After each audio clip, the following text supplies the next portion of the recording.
کہ جب آدم علیہ السلام کو اللہ تعالیٰ نے زمین پر اتارا اور ان کی اولاد پھیلی اور زمین میں اللہ تعالیٰ کی نافرمانی ہونے لگی تو فرشتوں نے کہا کہ دیکھو یہ کس قدر بد لوگ ہیں، کیسے نافرمان سرکش ہیں، ہم اگر ان کی جگہ ہوتے تو ہرگز اللہ کی نافرمانی نہ کرتے۔ اللہ تعالیٰ نے فرمایا اچھا تم اپنے میں سے 2 فرشتوں کو پسند کر لو، میں ان میں انسانی خواہشات کو پیدا کرتا ہوں اور انہیں میں بھیجتا ہوں، پھر دیکھتا ہوں کہ وہ کیا کرتے ہیں۔ چنانچہ انہوں نے ہاروت و ماروت کو پیش کیا۔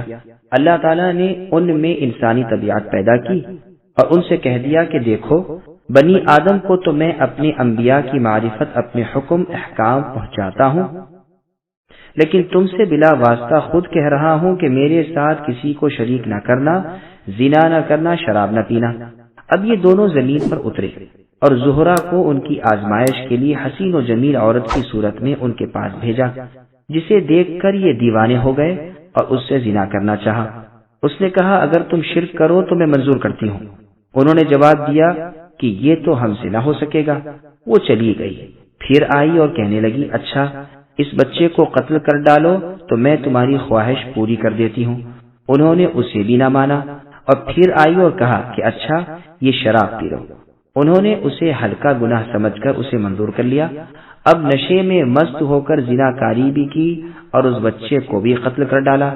جب ہوش و حواس درست ہوئے تو اس عورت نے کہا جن جن کاموں کا تم پہلے انکار کرتے تھے وہ تمام کام تم نے کر ڈالے۔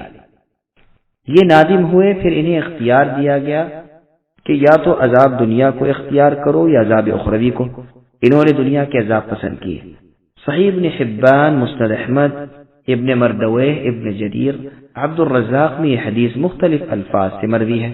مسند احمد کی یہ روایت غریب ہے اور اس میں ایک راوی موسیٰ بن جبیر انصاری سلمہ حذا کو ابن ابی حاتم نے مستور الحال لکھا ہے۔ ابن مردویہ کی روایت میں یہ بھی ہے کہ ایک رات کو دوران سفر عبداللہ بن عمر رضی اللہ عنہما نے اپنے غلام نافع رحمہ اللہ سے پوچھا کہ کیا زہرہ ستارہ نکلا؟ انہوں نے کہا نہیں۔ 2-3 مرتبہ کے سوال کے بعد کہا اب زہرہ طلوع ہوا تو فرمانے لگے اسے نہ خوشی ہو نہ بھلائی ملے۔ نافع رحمہ اللہ نے کہا ایک ستارہ جو حکم اللہ سے طلوع و غروب ہوتا ہے آپ اسے برا کہتے ہیں؟ فرمایا سن، میں وہی کہتا ہوں جو میں نے رسول اللہ صلی اللہ علیہ وسلم سے سنا ہے۔ پھر اس کے بعد مندرجہ بالا حدیث میں اختلاف الفاظ سنائی، لیکن یہ بھی غریب ہے۔ کعب الاحبار رحمہ اللہ والی روایت مرفوع سے زیادہ صحیح موقوف ہے اور ممکن ہے کہ وہ اسرائیلی روایت ہو، واللہ اعلم۔ بعض میں ہے کہ زہرہ ایک عورت تھی، اس نے ان فرشتوں سے یہ شرط کی تھی کہ تم مجھے وہ دعا سکھا دو جسے پڑھ کر تم آسمان پر چڑھ جاتے ہو۔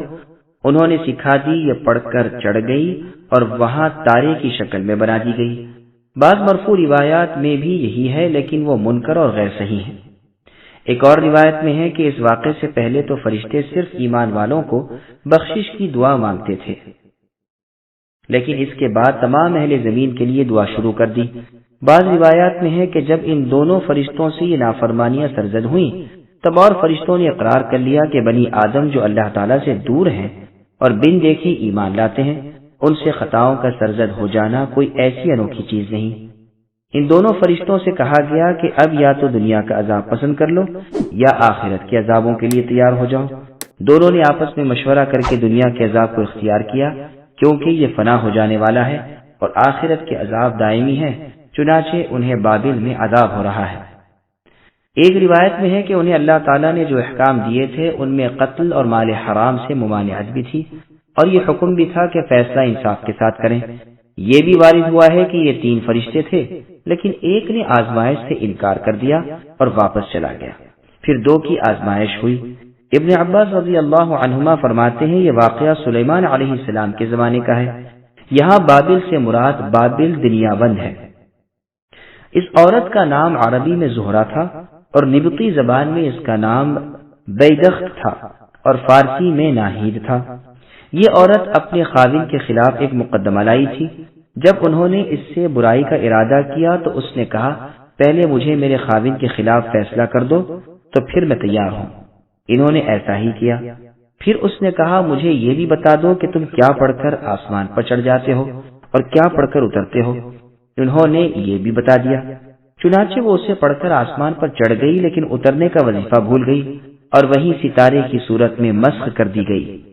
عبداللہ بن عمر رضی اللہ عنہما جب کبھی ستارے کو دیکھتے تو لعنت بھیجا کرتے تھے۔